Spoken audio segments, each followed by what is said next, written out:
मी प्रथम संपूर्ण भारतातील युवकांचं अभिनंदन करतो व या युवकांना एकत्रित करणारा अभिजित दिपक्यांचं अभिनंदन करतो।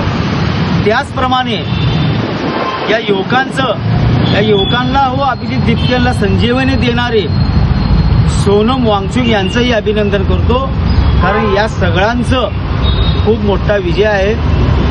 कारण काय झालं होतं, गेल्या 12 वर्षापासून आपल्या भारतामध्ये एक हिटलरशाही चालू होती।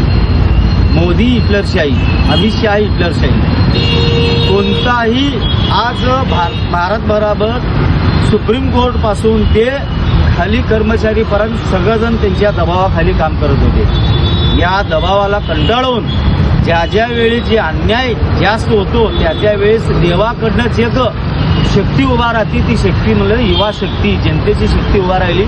त्या जनतेच्या शक्तीमुळं हाच या हिटलरशाही सरकारमधून शिक्षण मंत्री धर्मेंद्र प्रधान यांचा राजीनामा द्यावा लागला।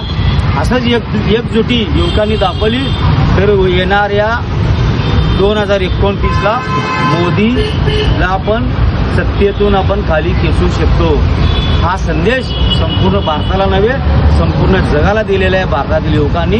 जंतर मंतरमध्ये ज्या प्रकारे युवकांना अत्याचार झालेले आहे त्यांच्यावर, त्यासाठी आता माझी अजून एक मागणी आहे, जे 20 विद्यार्थी आत्महत्या केलेले आहेत आणि त्या जंतर मंतरमध्ये अमानुषपणे लाठीचार्ज अत्याचार केलेले आहेत, त्यांच्यासाठी नरेंद्र मोदी यांनी राजीनामा द्यावा।